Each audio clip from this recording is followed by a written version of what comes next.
Hello, and welcome to week 5. This week we're looking at adaptive and assistive technology, and this is part of our desire to make sure that we're representing all students.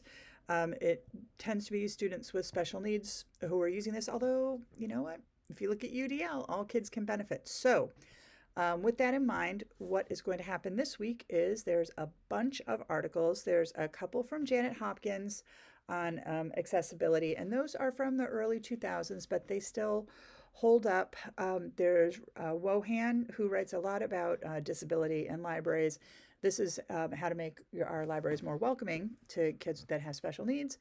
Then Stigma and Stereotype by Victoria Jones.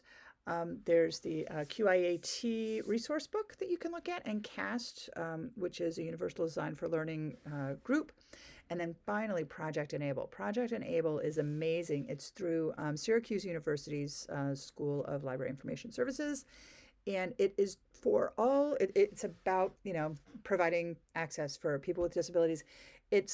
I feel that it is more aligned toward public libraries, but there's much in there that we can benefit from. So feel free to look around. So the technology piece is essentially what we're going for in this group, but there's also the communication piece. We need to be communicators. And so what we're going to do this week is I want you to go into your district, the district where you work or the district where you live, and I want you to find out who is in charge of adaptive and assistive technology.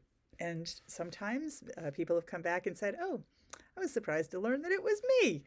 And that's not an unusual thing. So find out who's in charge of doing that. I do think things have gotten better communication-wise with all the remote learning that we were doing. I think that really needed to tighten things up. But still, every district is different. So if you are working in a district and you do not feel comfortable posting about your district because it's doing terrible, that's fine in the discussion and in the blog. So what's going to happen is you're going to go through, you're going to find out who's in charge of adaptive and assistive. You're going to chart out how difficult or easy that was to do. And then if you have the opportunity to do a quick interview with that person, that would be great, but they are awfully busy and usually wear more than one hat. So if they can't, that's understandable. Just, let me know that you tried, that you were interested in what they had to say.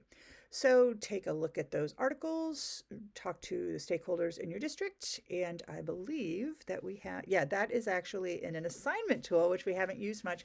I would prefer you not use Word. You can give it to me as PDF, or you can give it to me as a Google Doc, or you can copy and paste it right into the assignment piece. But I'm not a fan of Microsoft. It prints funny for me. Anyway, and the week after this week is school vacation week. So I would urge you to take a week and rest and relax and, do all the things. But if some people have said, can I work ahead? That's, a lot of prime real estate for getting stuff done. So if that is your desire, you can just work ahead. Module 10 is a sort of standalone. It's looking back at, at the COVID era, looking deeper in, I don't know, it depends on your opinion of where we are in this journey, but looking at how that impacted education, which is huge, and we want to make sure that we document what happened. A piece of that is to interview 5 to 10 teachers, again, briefly, a paragraph for each one, but that might be something that you do in conjunction with your other interviews for this one, or you can wait till week 10 and do it then.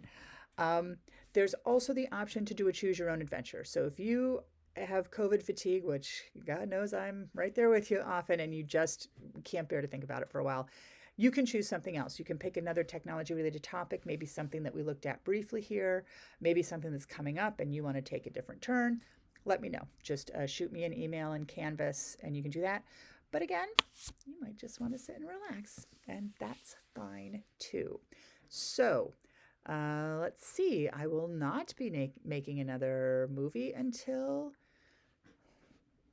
2 weeks from today. So that'll be nice. So I will see you in the discussion boards. If you need me, feel free to email, and I hope you have a good week. Bye.